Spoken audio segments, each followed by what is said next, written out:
Today I had to mail something to my Korean tutor. A simple task, right?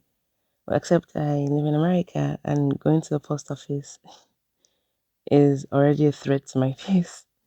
In Korea, in Korean, anyways, I can do hard things, so I put on my big girl shoes and walked out the door.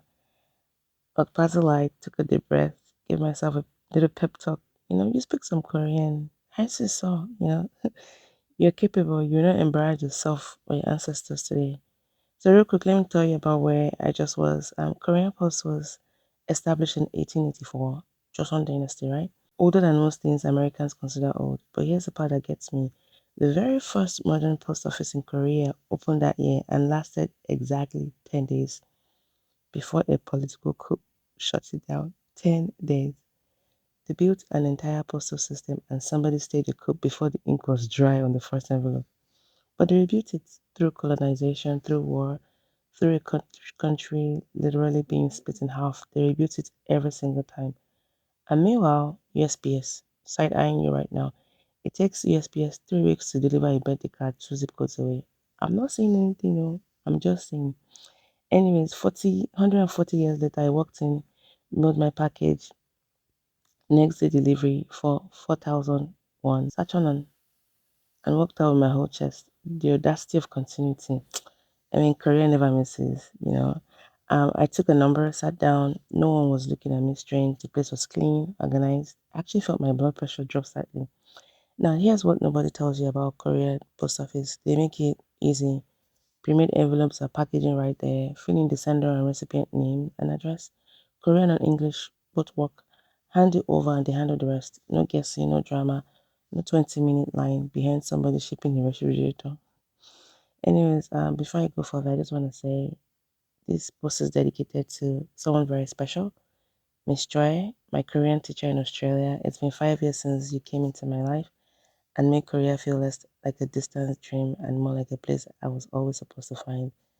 Because of you, I had the vocabulary. Because of you, I had the confidence. Because of you, I walked into that post office today and I was okay.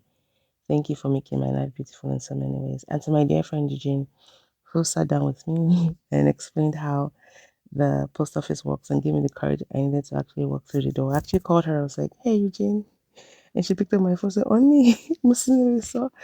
Anyways, you're the kind of friend everyone needs when they are living far away from home. Thank you. And because I deserve things, I stopped at the 7-Eleven on the way back home and got myself an ice cream. Treat yourself. I did a hard thing. If you're living abroad and nervous about doing everyday errands in any language, I see you. It gets easier. Start small. Know something. Buy an ice cream and celebrate every win. And before I go, I want to tell you something real quick. Can you see these lights? They are street floor lights embedded in the pavement at crosswalks. They light up red when the signal is red and green when it's safe to cross. Not above you, not beside you, right there at your feet on the ground. Because Korea looked at the world and saw that everybody was walking around staring at their phones, and instead of lecturing people about it, they just engineered a solution. That's it. That's Korea. They actually introduced and sold around 2016, so about 10 years ago, specifically for what Koreans call Zoom movie. Zoom movie, which is like smartphone zombie.